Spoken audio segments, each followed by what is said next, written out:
como usted sabe, el gran tema de polémica nacional, aparte de los begoñazos y todo eso, ¿no? En España ha sido la cuestión de los MENAs, de los menores no acompañados, migrantes ilegales, menores no acompañados, y la reforma de la ley de extranjería para poder repartirlos por toda España. Bueno, el discurso político y el discurso mediático, valga la redundancia, han conseguido que desviemos el foco del problema central, es decir, que esto es un problema vinculado con la inmigración, para convertirlo en un problema vinculado con los sentimientos personales más o menos humanitarios y luego las peleas entre PP y Vox, que no es que no sean importantes, pero esto es una cuestión secundaria. Lo fundamental es que el problema, porque es un problema de los MENAs, es una derivada del problema central de la inmigración y sobre todo de lo que me parece que alguien tiene que decir de una vez, de la voluntad deliberada por parte del poder en el occidente globalista de estimularla, porque eso es lo que estamos viendo y todo lo demás son membrilladas. Aquí se tomó una decisión en un momento determinado que fue que había que abrir las puertas. ¿Cuándo? Pues mira, no lo sé. Año 90 y tantos, año 2000, cuando la Unión Europea suscribe la Agenda 2030, desde ese momento todos los órganos de la gobernanza global, desde Davos hasta el Fondo Monetario Internacional, todo lo que usted quiera, están estimulando la inmigración masiva de personal, fundamentalmente de África, hacia Occidente, hacia Europa. En Asia ocurre un fenómeno parecido, los flujos migratorios hacia Australia, por ejemplo, ¿verdad? Y la obligación implícita de que hay que acogerlos sí o sí. ¿Y por qué? ¿Por humanidad? Bueno, bien, si el problema no es la humanidad, el problema es por qué provoca su salida. Porque luego escuchas al presidente de Senegal, al presidente de Mali, a toda esta gente, y no quiere que se les vaya la mano de obra, como es natural. Porque ¿cómo haces desarrollarse a un país sin gente? Bueno, no es una cuestión de que se marchen huyendo, no digo que no haya casos, ¿verdad?, de la guerra, del hambre y tal. No, no. Eso se llama globalización de la mano de obra, que es donde estamos.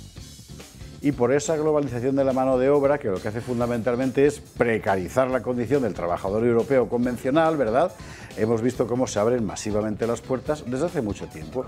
Y la cuestión de los MENAs es una parte de este problema general.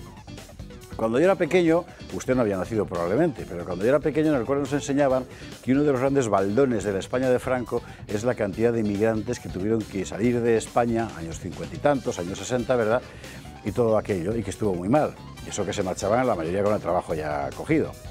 Bueno, por algún motivo, ahora que me he hecho mayor, eso ya no era un problema, sino que ahora es bueno. Y es bueno que la gente abandone sus casas, ¿verdad?, para venir a sitios donde no tiene, salvo contadas excepciones, nada sólido que encontrar. Mire, y luego está la cuestión objetiva de las sociedades en las que llegan. Aquí hay una cuestión elemental. Y ya sé que es muy políticamente incorrecta, pero es una evidencia. Una sociedad puede acoger gente radicalmente distinta hasta un cierto punto. A partir de ese cierto punto, esa sociedad no puede seguir acogiendo porque sencillamente deja de reconocerse en sus propias normas.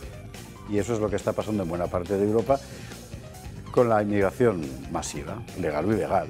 En el caso de España tenemos una tabla de salvación, que es una inmigración, la de origen hispanoamericano, que tiende a reconocerse en las mismas normas, y eso nos salva. Pero yo lo digo siempre, váyase usted a vivir a Bagnolet, en el entorno de París, o al Kremlin-Bicêtre. O sea, no puede ser. Entonces, ¿qué hacemos con los MENAs? Son menores, que se vayan a su casa. Entonces aparece siempre un chorrón de la vida para decirte, bueno, es que han abandonado seguramente por medio de malos tratos, ¿verdad?, su existencia terrorífica en Senegal o en Mauritania. Vamos a ver. Cerca del 70% de los menores no acompañados que entran en España son marroquíes.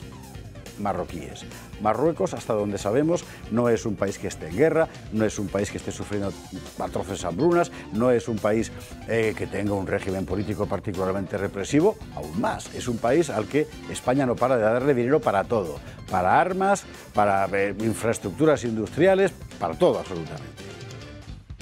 Tenemos que acoger nosotros a los niños que los marroquíes sueltan. ¿Por qué? Claro. ¿Por qué?